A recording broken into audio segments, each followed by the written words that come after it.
instabilité permanente dans ce pays-là, et ce sont les acteurs politiques aujourd'hui qui sont pointés du doigt, et il faut le dire et le crier. Alors Abdoulaye Mbow, Alassane Seck, le secrétaire exécutif de la Ligue sénégalaise des droits de l'homme, vient de nous rejoindre. Bonsoir Monsieur Seck. Bonsoir.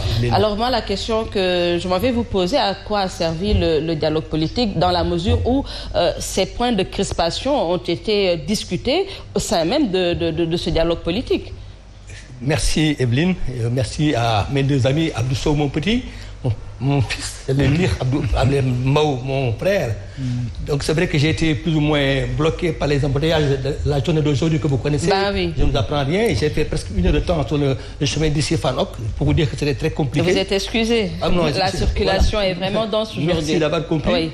C'est pour dire que, ce matin je l'ai dit quelque part dans une radio, j'ai dit que le dialogue politique a été perte et profit. J'ai entendu tout à l'heure Abdoulaye Mbow. En parler tout à l'heure. Ouais, donc c'était perte et profit. On a dialogué pour rien. Dialogue, à la limite, c'était un jeu de ruse. Le président pensait... Et pourtant, il y a eu des points de consensus. Oui, sur le plan électoral. Voilà, sur le plan électoral. Mais en sous-main, quelque part, c'était sous-tendu par d'autres ambitions qui n'ont pas été dites. Il y a eu ils ont avancé masqué. Ça a été constaté parce que nous avons vu le lendemain donc, de la fin de ce dialogue politique que ça doit éclater. Il y a eu un clash sur des positions, sur des gens de l'opposition qui étaient ensemble, ont clashé entre eux pour une question de leadership, d'ego, comme on peut le constater au Sénégal, qui est un mal à la limite sénégalais et à la limite un mal africain. Les gens n'acceptent pas d'être derrière quelqu'un d'autre, et ça, c'est le blocage sénégalais. On a essayé 2 dialogues politiques, en 2016 déjà. Et ça a été à la limite un piste aller. On a fait dialogue pendant quelques mois et ça n'a pas marché. Ils ont repris en 2019. Le lendemain, il y a eu ce qu'on appelle, comment on dit, la Covid-19, qui a été le prétexte pour suspendre le dialogue. Finalement, au finish, ils ont dit qu'il y avait des points d'accord, mais les points essentiels n'étaient pas acceptés. Les points essentiels sur la procédure du code électoral n'ont pas été acceptés. Donc aujourd'hui, au Sénégal, on fait 4 pas en avant, 6 pas en arrière. Et c'est le cas. Aujourd'hui, pour une question de convocation au tribunal, vous avez vu ce qui s'est passé. Donc il suffit de rien pour que ça clash. Malheureusement, ça c'est le Sénégal. C'est l'absence de maturité, je l'ai dit ce matin, au niveau de la classe politique. Ça c'est constant. À la limite, nous, on n'est pas très jeunes, on est à la limite plus âgés que tout cela. Mais on a vu qu'il n'y avait pas ce qu'on appelle le gentleman agreement, le principe de jouer le jeu, d'accepter donc la contradiction, de dire ce qu'on pense, mais en jouant le jeu de la politique. Parce que la politique, c'est pas évident, c'est une histoire de gentleman, comme on l'a dit quelque part. Malheureusement, c'est le Sénégal, on a dit le dialogue a été vraiment un échec, un camouflet pour le président d'ailleurs, qui a dépensé beaucoup d'argent, et finalement, on n'a pas compris à quoi ça a servi. Tout à l'heure, on a parlé de classe politique ou classe religieuse. C'est heureux qu'on ait au Sénégal, enfin, au moins quelque chose qui nous réunit. Les Sénégalais sont encore sensibles donc, au discours. Vous le pensez encore avec ce qui s'est passé ces derniers jours? Oui, c'était aujourd'hui. Oui, mais bon, après, au lendemain du dépôt des listes, on a été sous tension jusqu'à aujourd'hui. Ça a été encore... Et ça, Evelyne, ça a été la conséquence d'un échec au niveau de la préparation. Il y a eu l'impréparation, justement, des élections. Les élections, les dates ont été à la limite sorties de... Du côté de l'administration ou du côté des formations politiques? L'administration d'abord, parce que quand on a changé le code, il fallait penser, prendre en charge l'encadrement ou la formation des acteurs. Ça a été un échec. Et pourtant, j'ai entendu dire qu'il y a eu des gouverneurs qui ont organisé des séances de formation dans certaines régions. Mais de façon globale, au niveau de l'État central, ça n'a pas été le cas. Je me souviens même qu'il y a certains préfets ou sous-préfets qui n'ont pas été forcément au courant de ce qui se passe. Et donc, il y a eu un échec parce qu'il y a eu beaucoup de précipitations. Tellement, on a reporté les dates d'élection. 4 fois, je crois, on les a reportées. Ça fait 2 ans que les gens sont dans une illégalité totale. Ça a été quelque part une raison pour que le président sorte une date de sa boîte, une date à la limite quelconque, qui n'a pas été préparée, qui n'a pas été prise en compte dans la préparation des acteurs pour arriver à trouver une compréhension de la chose.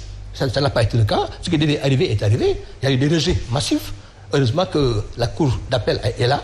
Je pense qu'on m'a dit qu'aujourd'hui à Saint-Louis, à Matam, ça a été repris. C'est heureux. Parce que justement, il faut tenir compte de la réalité des choses. Ça n'a pas été le cas. On a fait le préfet, comme on vous l'a dit, des gens qui étaient censés être à la limite tête de liste. Je pense à votre patron, Bougane, pouvoir être rejeté comme un malpropre, comme il a été pendant la présidentielle. ça peut créer des ressentiments très forts. Et actuellement, c'est le cas qui justifie justement cette crispation. Malheureusement, on peut constater, pour regretter, que le Sénégal n'était pas préparé. Abdourahmane, pour rebondir sur cette décision rendue ce matin par la Cour d'appel de Saint-Louis concernant le recours de la coalition Yewwi Askan Wi pour la région de Matam, on a entendu le mandataire national saluer le courage de la Cour d'appel de Saint-Louis. Mais si c'était l'inverse, on aurait dit que ça a été politisé. Malheureusement, on ne comprend plus de quelle justice il s'agit. Une justice qui, quand elle rend une décision favorable à la requête, on dit que c'est une justice vraiment équitable et autres. Et quand c'est une justice qui rend une décision qui ne nous est pas favorable, on dit que c'est une justice politisée. Est-ce que quelque part, ce n'est pas les hommes politiques qui politisent les dossiers et qui politisent les décisions rendues également? Bon, malgré que la justice également n'est pas blanche comme neige. Là, on admet. De toute façon, à un premier niveau, il faut comprendre que la chose politique, c'est les militants, c'est la masse.